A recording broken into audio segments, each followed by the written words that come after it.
안녕하세요. 하나님의 심판을 받아 폐허가 된 예루살렘의 참담함을 묘사합니다.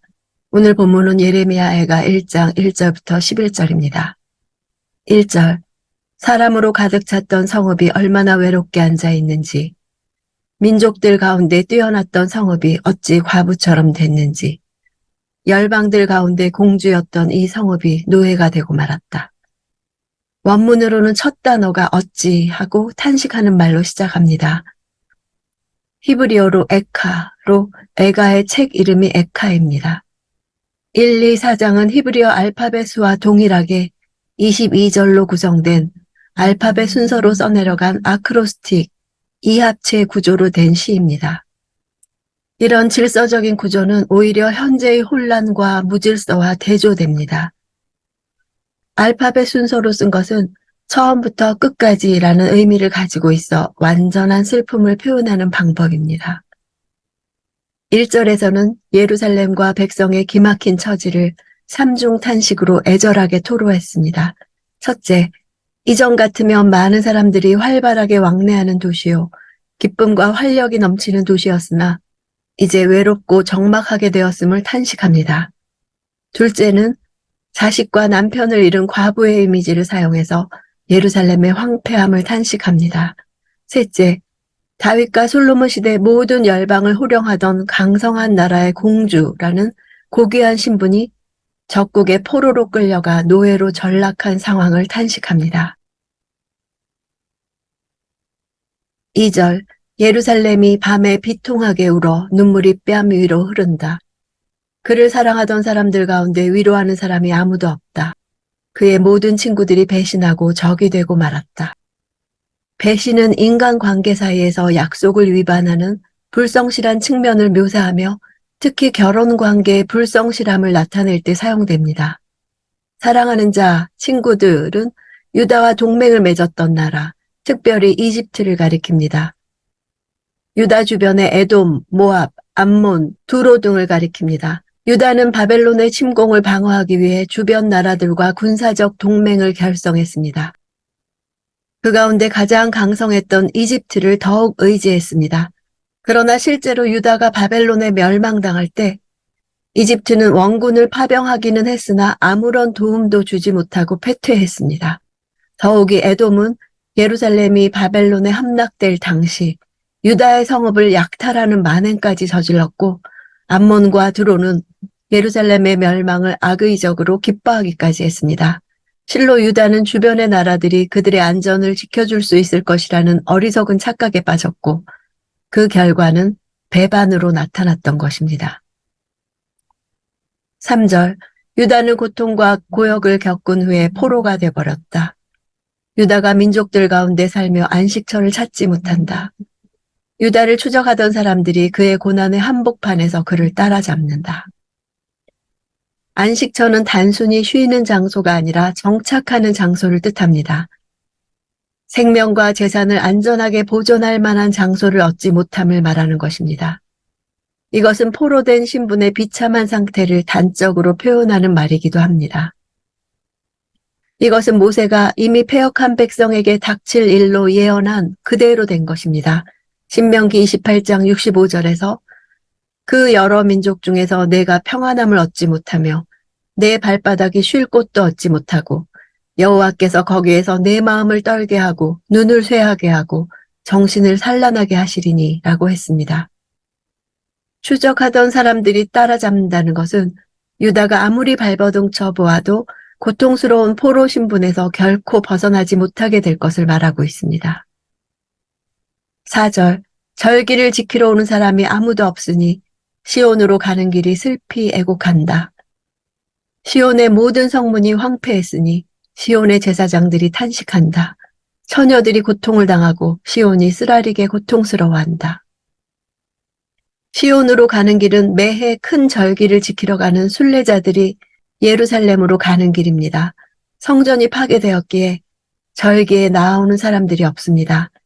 제사장과 처녀들이 예루살렘 주민의 대표자로 언급되고 있는 것은 그들이 절기의 두 축을 이루는 주체이기 때문입니다. 제사장은 절기의 가장 중요한 행사인 제사를 주관하는 사람들입니다. 처녀들은 절기의 춤과 노래를 통해 축제 분위기를 가장 잘 표현해주는 계층이었습니다. 5절, 그 적들이 주인이 되고 대적들이 번성한다. 숱한 죄들로 인해 여호와께서 고통을 주셨다. 그의 자녀들은 끌려가 적들 앞에서 포로가 됐다. 숱한 죄 할 때 죄라는 단어는 주로 하나님의 권위를 거부하는 것을 나타냅니다. 반역이란 뜻으로 자주 사용되는 단어입니다.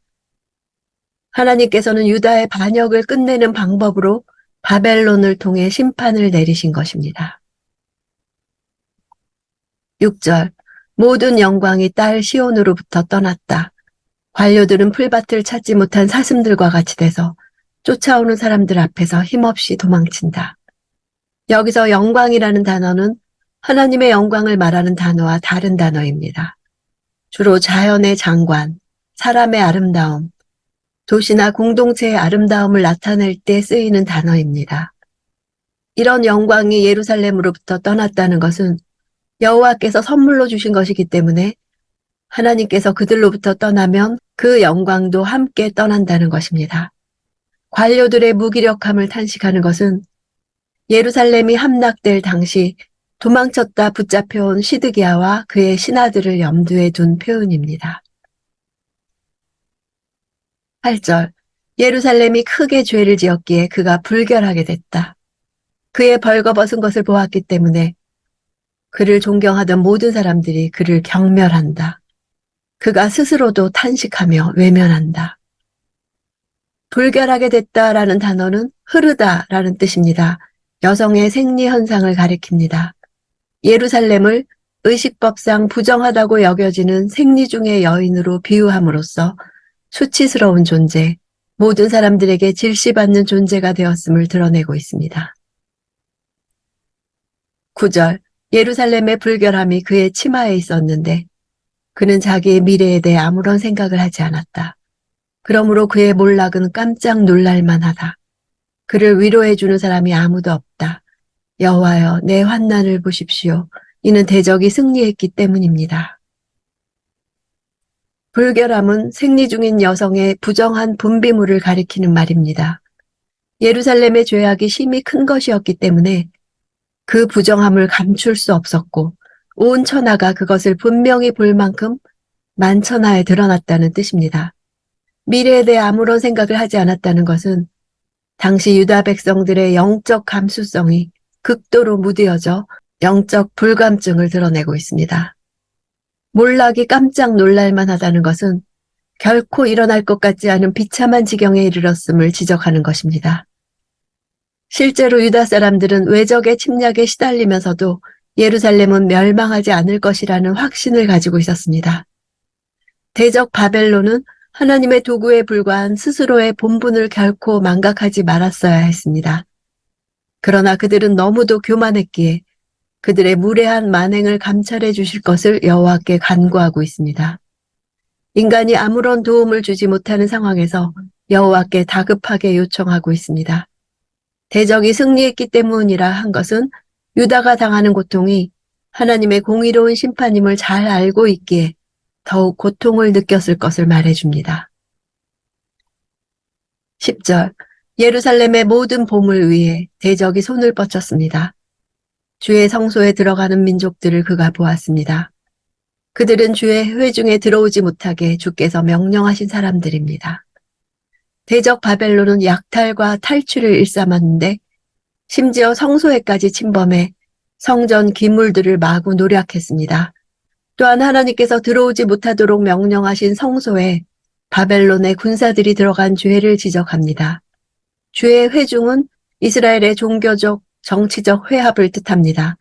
하나님 백성의 순수성과 성결함을 유지하기 위해 이러한 모임은 종교적 폐쇄성을 가지게 되었습니다. 따라서 여호와 신앙을 받아들이지 않는 이방인들은 결코 이러한 모임에 참여할 수 없었습니다. 성소는 이스라엘 백성들조차도 들어갈 수 없는 곳이었습니다. 제사장들만 들어갈 수 있도록 제한되어 있었는데 그럼에도 이방인인 바벨론의 군대가 성전에 들어가 보물들을 약탈하고 성전마저도 불태워버렸습니다. 11절, 예루살렘의 모든 백성들이 빵을 찾으며 탄식합니다. 그들의 귀중품들을 먹을 것과 바꾸며 목숨을 유지합니다. 오 여호와여 살펴보소서. 내가 경멸을 받나이다. 예루살렘은 바벨론 군대의 1년 6개월간에 걸친 포위 공격으로 인해 극심한 기근과 식량난을 겪어야만 했습니다. 포위 공격과 침략의 비극은 음식물의 부족 때문에 훨씬 더 악화되었습니다. 하나님은 심판의 경고를 경고로만 끝내지 않고 실제로 행하신다는 것이 예레미야 애가의 핵심 메시지입니다. 에카, 슬프다, 어찌하여 1, 2, 4장의 첫 단어입니다. 장례곡의 첫 마디이기도 합니다. 어찌하여 우리가 이런 하나님의 버림을 받았는가 되짚어보며 공동체가 함께 통회하는 시입니다. 민족의 고통을 보며 예레미야만이 느끼는 슬픔이 아닙니다.